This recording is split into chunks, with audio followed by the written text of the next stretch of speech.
it's very common for chess players to fear d4 as black because d4 leads to positional games, which most chess players really don't like, and they usually end up blundering later on. But today I'm going to give you one chess opening to absolutely crush your opponents who play d4. It's called the Budapest Gambit, and it has led to me winning a lot of my games. So white starts off with d4 and we play knight f6. After c4, we initiate the Budapest Gambit with e5.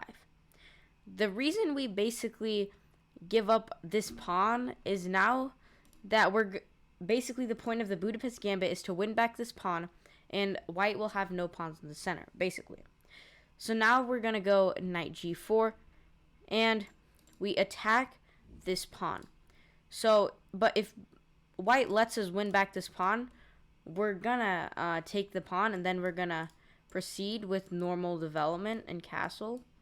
But white will most likely defend the pawn with, say, something like bishop f4, and then we just attack it one more time with knight c6.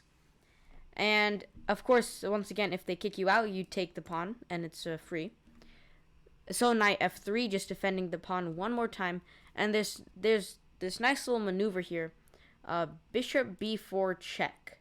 And what bishop b4 check aims to do is not just give an aimless check at the black king, but to prepare queen e7. Before, queen e7 wasn't the greatest move because it blocked in this dark squared bishop, but now that we got it out, we can safely play queen e7 without any issues. So white's probably most logical move is knight b d2. If they move another piece like the bishop, you're simply going to capture it.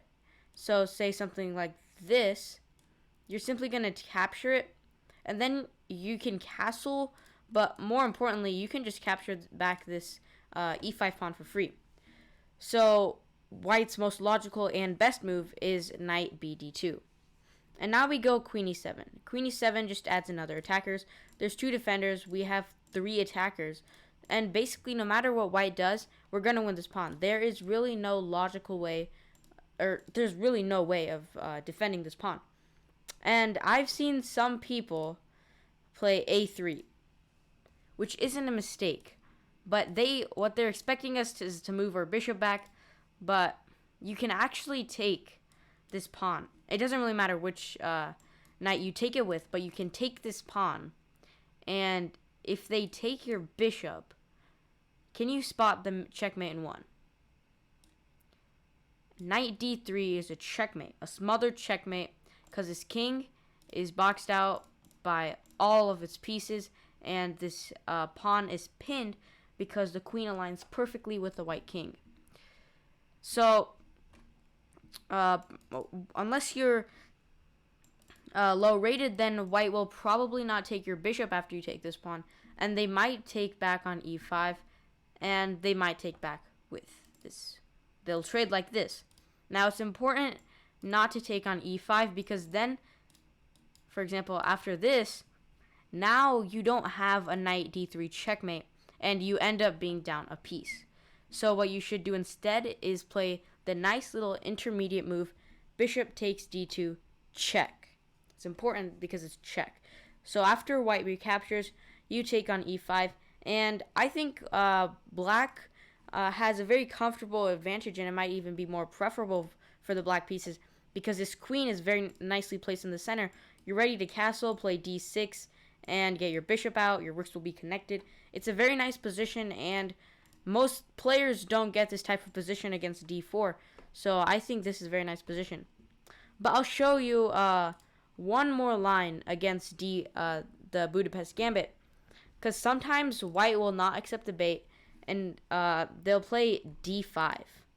Now, d5 isn't very accurate because it's a positional mistake, because it just completely allows bishop c5. And, like, these pawns aren't actually great, because you're just going to push this d-pawn, get your light squared bishop out, castle, enjoy normal development. It's really better for black here, and it's very positional mistake. Nothing necessarily tactical, just more positional.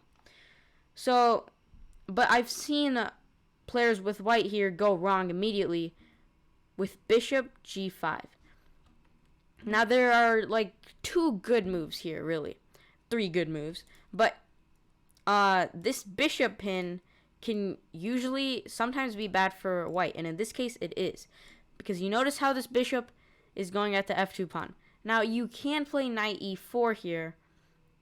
Trying, and it's you're playing hope chess. You're hoping that the black bishop will take your queen so you can checkmate in one like this, because the king can't take and the knight protects both these squares. But I would only suggest playing this if you think your opponent's going to play this. For example, maybe your opponent is pretty low rated and you're just playing for fun. But it really doesn't work because of bishop e3.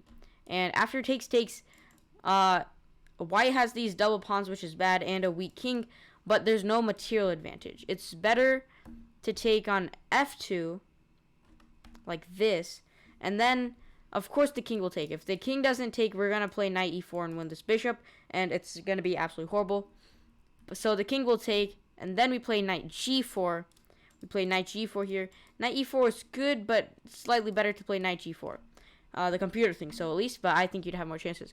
Now king f3 is very interesting, because king f3 actually runs into mate in 1. Because mate in 8. Because apparently this move is unstoppable. If you play something like this, then queen f5, and you get mated. Or not like that. You get mated with knight e3. But yeah, apparently if king f3, queen g5, and this is unstoppable, this is unstoppable. Lots of stuff are unstoppable, and yeah. So just something to keep in mind if king f3. But if white just chooses king e1 after queen g5, black enjoys 1 pawn up material, because obviously sack the bishop on f2. But this dark squares are weak, and you're prepared to castle, push the d pawn, get your light squared bishop, then develop your knight to d7, and black enjoys a really comfortable advantage. So just to recap, we go d4, and then we go e5, the Budapest Gambit. We go g4, attacking the pawn. After white defends, we keep on attacking it, and then we play bishop b4 check, and then queen e7. If they attack our bishop with a3, we can actually take the pawn on e5, and then if they trade, then you play the nice intermediate move, bishop takes d2 and recapture, and your queen's pretty powerful in the center. Of course, if they take the bishop, knight d3 is checkmate.